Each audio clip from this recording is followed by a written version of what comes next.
At a time when we're losing our oldest and most precious trees and forests from around the world, I'm curious to understand if and why this matters to all of us. Welcome to the Meaning of Trees podcast. I'm Tom Hill, and it's here that I meet with people from all walks of life to explore the answers to one essential question. What do trees mean to you?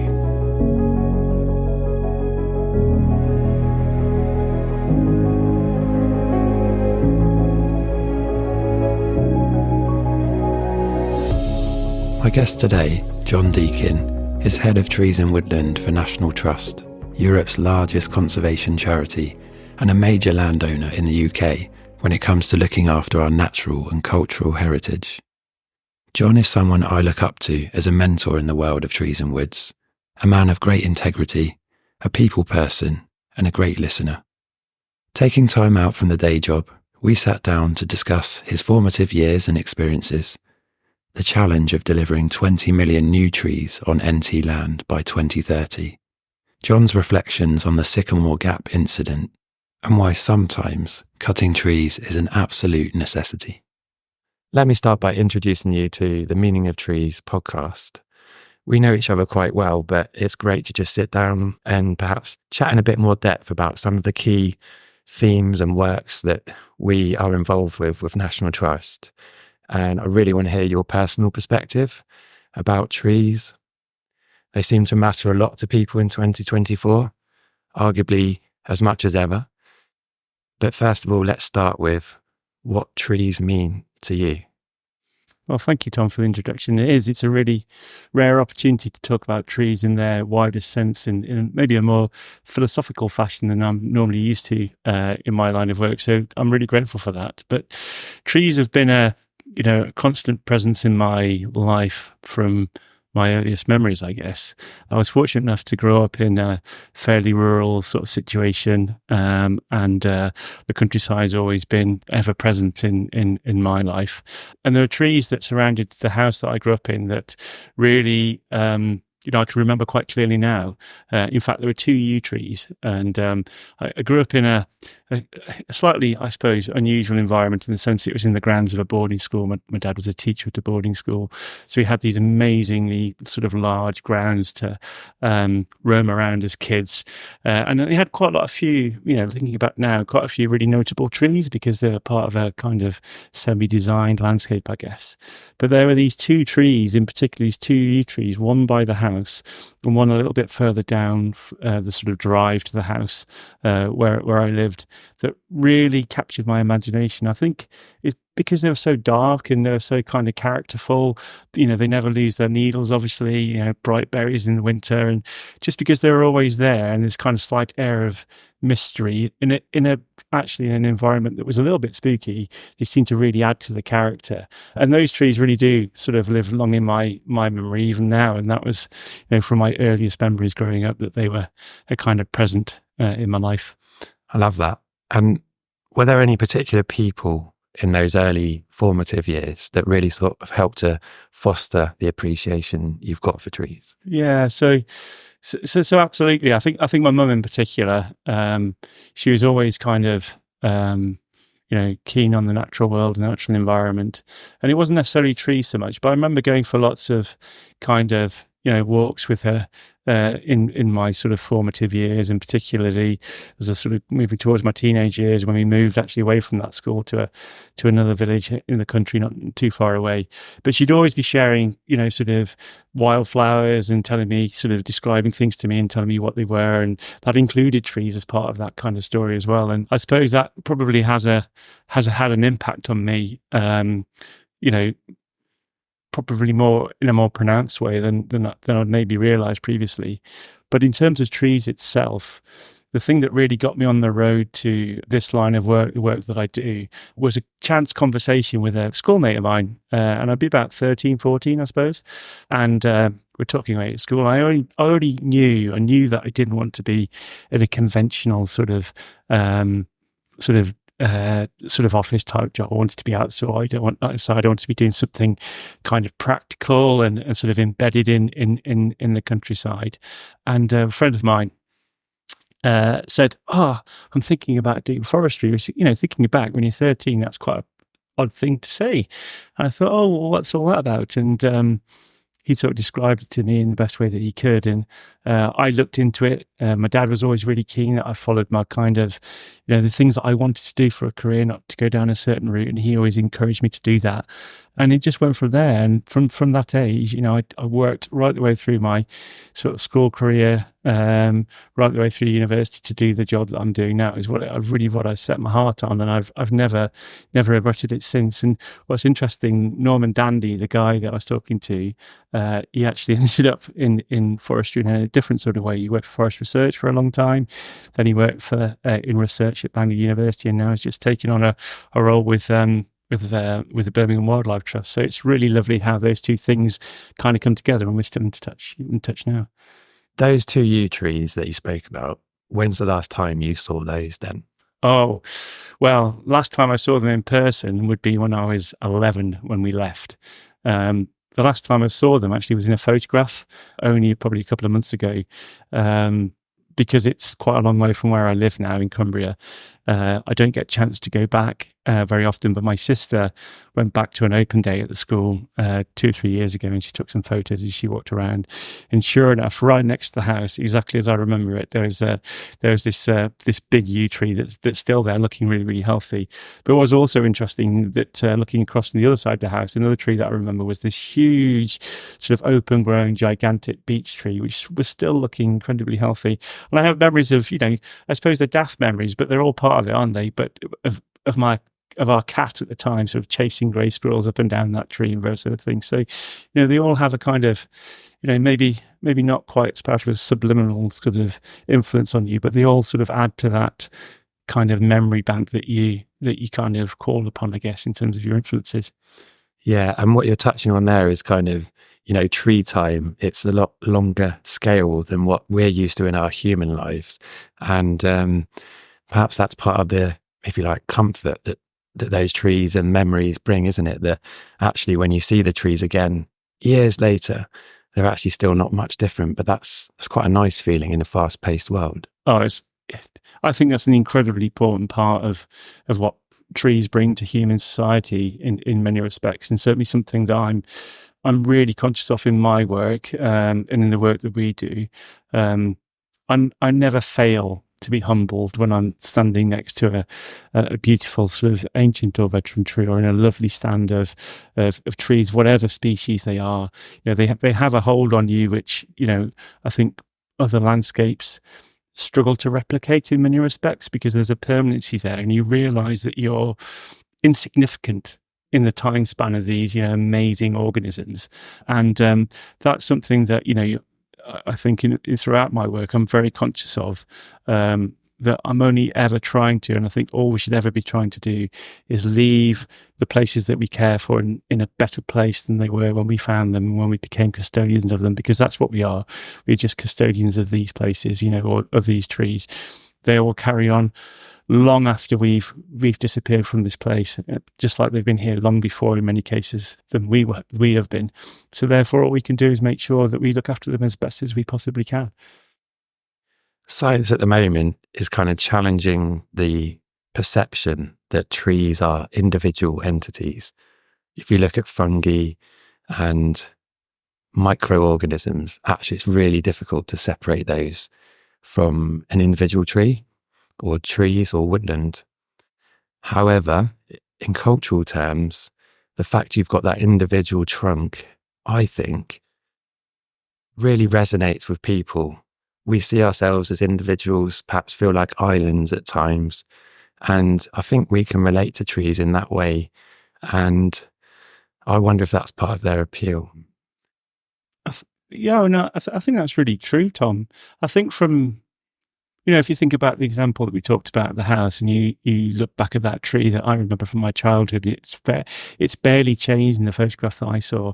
Many people have similar memories of trees, where, a tree that they remember from their childhood, maybe haven't seen for 20, 30 years, maybe even longer, will barely have changed in many respects to the memory that they have. And that sense of permanency is something that does give people a huge amount of grounding and I think sort of confidence in that sort of fast moving world that we live in. But of course, that also provides a challenge to us, because trees are always changing, as we know, and forests and woodlands are always changing, as we know. But they do change in tree time.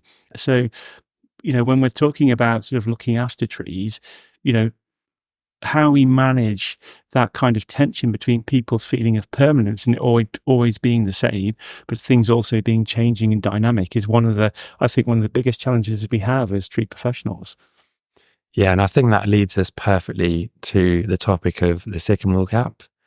And I just wondered, since that event, what kind of reflections you might have had, and what's your feeling about that huge public outpouring of grief that was quite unusual, really. It really was. And again, I never cease to be surprised by people's kind of reaction to challenging events such as that. And indeed, it just leaves me with a great deal of kind of inspiration and hope. And I'm heartened that there was such a swelling of public response to that particular tree. I think what was so striking about that tree was, it was the only piece of kind of vegetation or sort of life that appeared in that whole landscape that was, different to what was elsewhere in terms of kind of grazing land and those sort of things.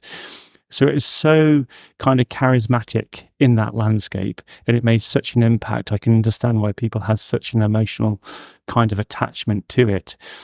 And then building from that, I guess the response that's been was very much around kind of that human attachment, but also, the relationship that people place on that tree with the natural world and protection of biodiversity, which I don't think always translates, actually. And it's really brilliant that kind of story has come to life, because ultimately, if it acts as a symbol to galvanize people's action to protect trees and woodlands and the sort of nature that they support, then that's only got to be a really great thing, as sad as the event itself was in its own time. Yeah, I know one of the more difficult conversations that not just NGOs like National Trust, but also people involved with forestry and trees often need to have with members of the public who have the best meaning intentions around protecting trees. But sometimes it's essential to cut and remove trees as well, and that can be a really difficult message to communicate. What are your thoughts on that? So it is really interesting, this, and it has parallels with, with other kind of things that humans consume, ultimately. So if you think about food, often people, when they go into the supermarket, they don't necessarily think about the animal that's come from. And I think if they were faced with the position of having to deal with the animal as an entity to get the thing that they were then going to eat, I think they might feel quite differently about, eating that animal, perhaps. And I think it's the same with trees. People have, these sort of long-term relationships with these amazing organisms, which doesn't necessarily translate to the paper that they're writing on, or to the desk that they're sitting at, or to the chair that they're sitting on. And of course, we all need trees, and we all need the timber that they produce for our everyday life. We rely on it. Almost everything that we kind of depend on, in some ways, probably touched upon something that's made from wood, and has been for, since humans started to craft their own tools. So in that respect, they have a huge sort of cultural connection with us in terms of our development as a species. And I think, in particular, when we're talking about the reason for sort of managing trees and woodlands, and managing trees to maybe produce some of those timber products, that's where it does, as you say, become complex.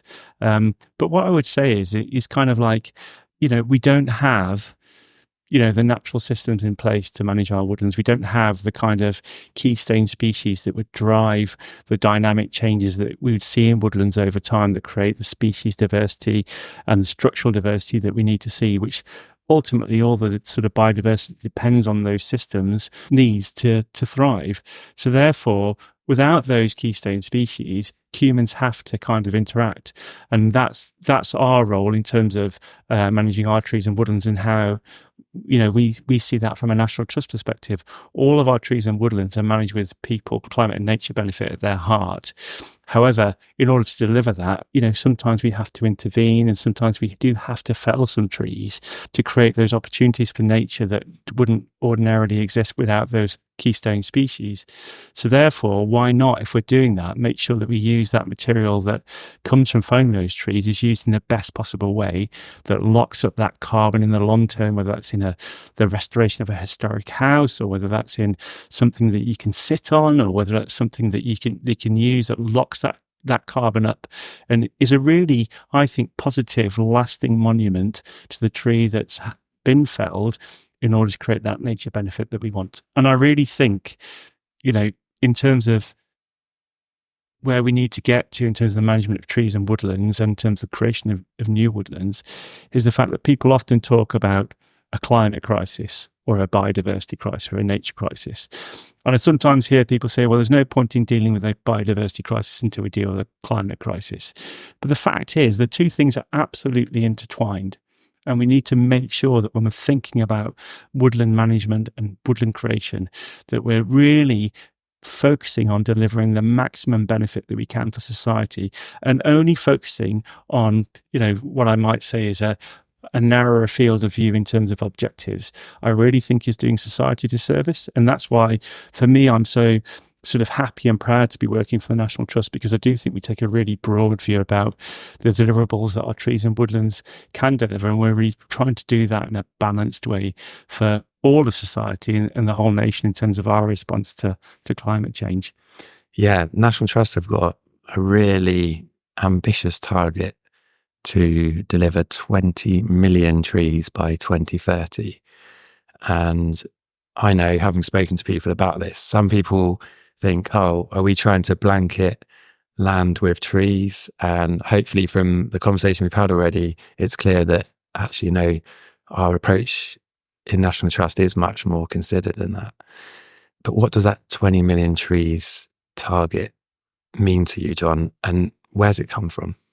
So the target is very much based in science. The predominant piece of data that we used to come up with that target was the Committee on Climate Change's response to how the UK deals with climate change and what it can do to manage the land that exists in the UK to deliver climate change mitigation. And the targets that were set out in there were kind of moving land use cover from about 10% on average in the UK of tree cover up to 17%. And as it happened, the National Trust very much kind of replicates or kind of mirrors that particular statistic. We have about 26,000 hectares of woodlands on about 250,000 hectares of land that we look after. So we based our target around that, because there's a great synthesis of a wealth of science in there that means that, we are building on the best available knowledge that's out there. And that translated to a target of around about 18,000 hectares. But when we thought about this, and it was just pre-COVID, so we did have a bit of time to digest the target, and we got feedback from the organisation, and we're listening to people about how they wanted to respond to this. And it's really clear that, creating 18,000 hectares of what described as traditional woodland establishment wasn't going to work for the organisation for all the reasons that I've just described. We want a whole diverse range of treescapes, from field trees to urban trees to agroforestry to, native woodlands to temperate rainforest. It's all in scope for us. But in order to deliver that breadth of treescapes and woody interventions, then we need to have a more flexible target. So we translated that to about 20 million trees, which is, from our estimates, will deliver the same amount of carbon sequestration that 18,000 hectares of woodland would have delivered in the same sort of way. And that's how we alighted on our target. And it's exactly as I kind of described before. I really want to see a broad range of woody interventions across our places, which range from all of those treescapes that I've just described, because ultimately we have a very broad range of properties, and we need to be able to respond to the kind of cultural and historic connections that they represent and tell that story going forward through the treescapes that we produce. But we also need to be able to respond to, for example, our farming tenants and the needs that they have for their agricultural enterprise, and allow them to transition to a new way of working, which is supportive of their enterprises and their way of working, as well as responding to, all the amazing visitors that come to our places all the time, and give them a brilliant visitor experience. And that cannot be a one-size-fits-all approach. It has to be able to respond to the people, the places, and the situations that we want to establish these new trees in. It's really interesting to me that you mentioned the figure 18,000 hectares, because I've recently been looking into deforestation globally. Okay. Now, I'm not for a second saying I should be tasking you with solving that much bigger global issue. I laugh, but obviously it's sad, and it can leave you with feelings of despair. And when I looked at the statistics, I think it was around 18,000 hectares per day that are being removed. So I guess what I'm saying is our woodland creation targets are not competing with what we're deleting globally. What are your thoughts on that global picture? Yeah, so that's a really tricky question, because there's all sorts of kind of social and environmental issues that are caught up with that. At a very kind of headline, basic level, it fills me with absolute horror that the level of deforestation that's still occurring in the world, whether it's for logging, or whether that's for agricultural production, or whether that's for development, whatever the reason is, there is still a huge amount of old growth forest that's being removed for effectively development purposes, and that cannot be sensible for a whole host of reasons, which are all too well known around sort of habitat, biodiversity decline, carbon sequestration, all the things that humans depend on for us to get right. However, many of those things are caused by often globalized problems, but often caused by social depravity and lack of economic opportunities. And I think you cannot divorce yourself from the fact that, ultimately these are all really human issues that are playing out kind of in front of us. So I think for me, in my own way, what I would try and do is try and have the impact that I can have personally. So what can I do about this? And it's the same about climate change or nature decline. There's only so much we can do. Some of it has to be driven by, the bigger self, government, bigger corporations and so on. But there's also a lot that we can do, which is about making the right conscious decisions around, making sure that we buy things that are sustainable, making sure that we support causes that, try to protect and educate and provide, opportunities for those sort of decisions that manifest themselves in these places to not play out. And it comes back to that conversation around timber, Tom. And, there's no escaping the fact that in the UK, we import something like 80% of our timber from abroad. Now, of course, most of that comes from sustainable sources, and we've made huge strides in the industry around making sure our timber comes from sustainable sources. But equally, just like we can't offshore our responsibilities for food, we shouldn't necessarily expect to offshore our responsibilities for timber as well. And that's why, having, sustainable supplies of timber coming from our woodlands, and in our case, absolutely being driven by delivering nature benefits, is a good thing. And that's why, felling trees sometimes create those opportunities is a good thing. So even those kind of, decisions at our level can make a big difference to how we think about these things. But it's incredibly disturbing now even to see the rate of deforestation that's happening across the globe in a way which, we really should know better. Bringing it back to that sphere of personal influence, I know that National Trust have, or are thought to be, the largest owner of ancient and veteran trees in the world. They are a major owner in the UK of ancient woodland and ancient wooded landscapes, as well as some actual rainforests. So what are your current responsibilities or the trusts around those particular assets? So, as you rightly say, we have a huge responsibility for all those trees and woodlands in which those, sort of ancient and veteran trees, those very special woodland types exist and that we care for. First and foremost, we've talked quite a lot about woodland creation this morning, but I think, it's a bit like the kind of, the jam in the sandwich. You can't forget your bread and butter first. And as I sort of said earlier, we're fortunate enough to look after 26,000 hectares or so of woodlands, but there are probably at least another 10,000 hectares of other woody habitats, which are equally important, that sit outside of that. So we absolutely have to make sure that we resource ourselves, both in terms of not just people numbers, but in terms of skills and expertise, to be able to manage those trees and woodlands as well as we possibly can. And, fortunately for us, I think, the Trust has made huge investments in that sort of space in the last sort of 4 years that I've been here. And I'm really heartened to see that, the Trust really does understand and it is behind managing our trees and woodlands to the best of our ability. But that's not to say we're perfect.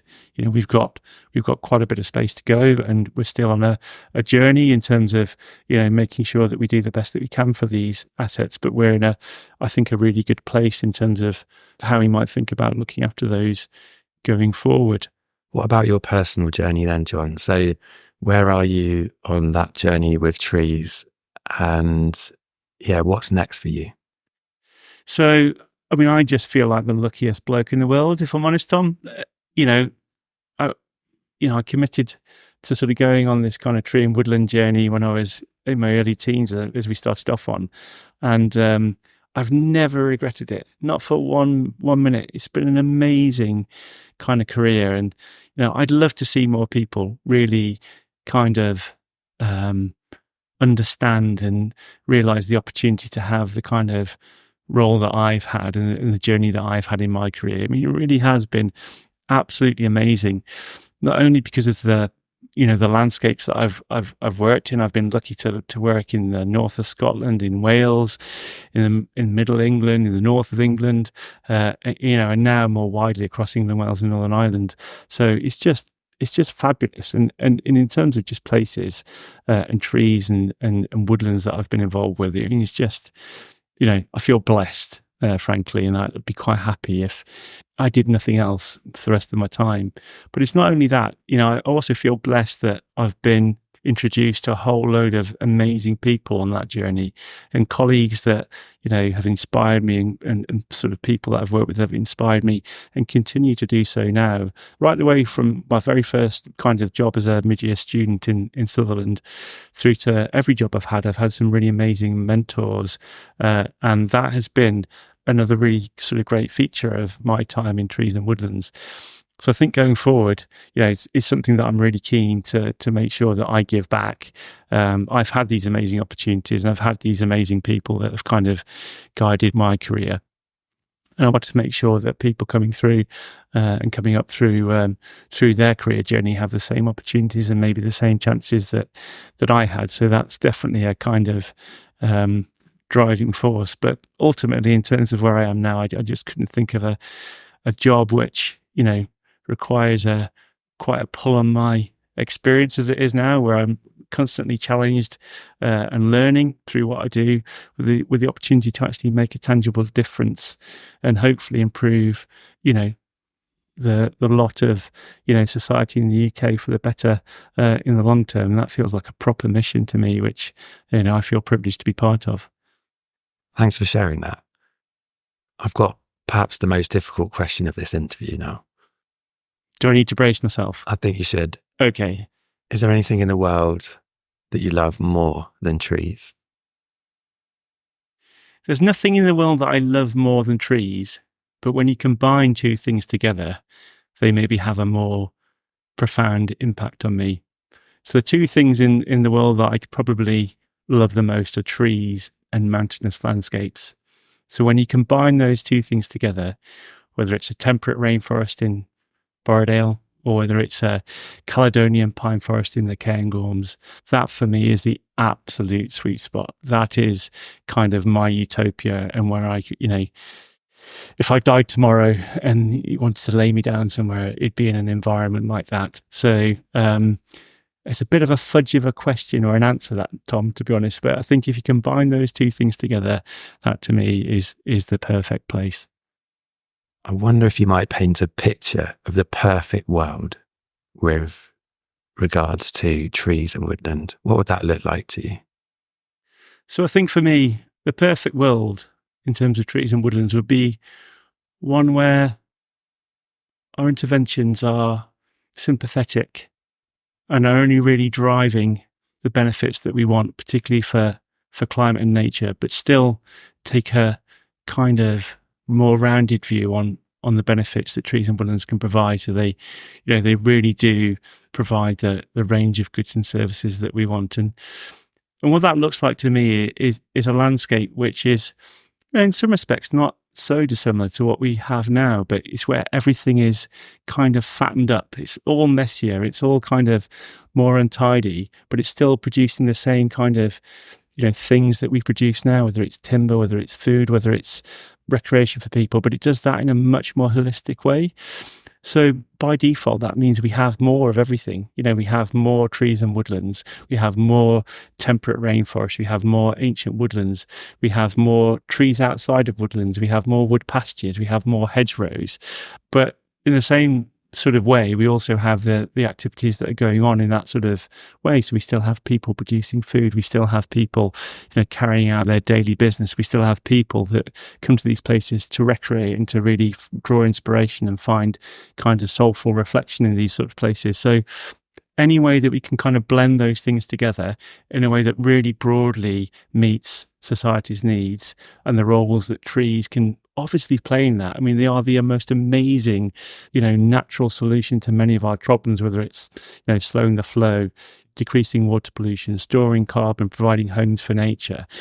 Any way that we can incorporate more of those into how we live our daily lives, that would be, again, the sweet spot for me.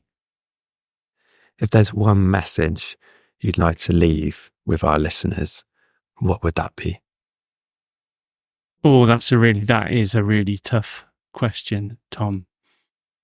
I think for me, it's really understanding that trees have been a ever constant presence in human existence.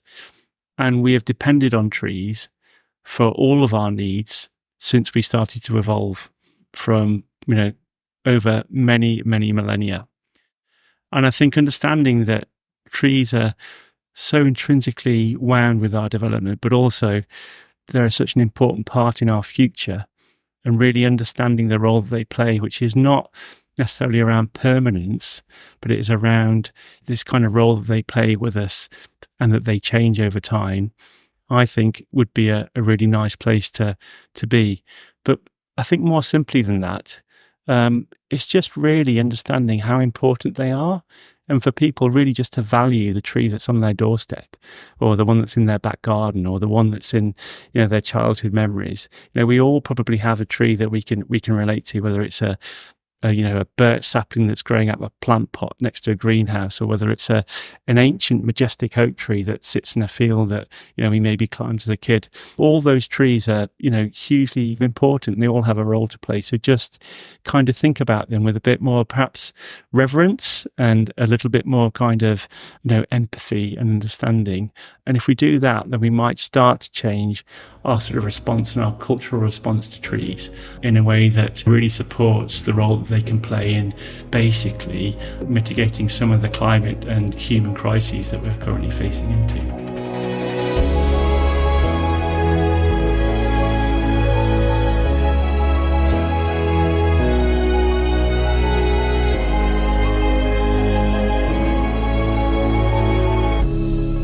You've been listening to the Meaning of Trees podcast. Don't forget to like, share and subscribe. And see you next time.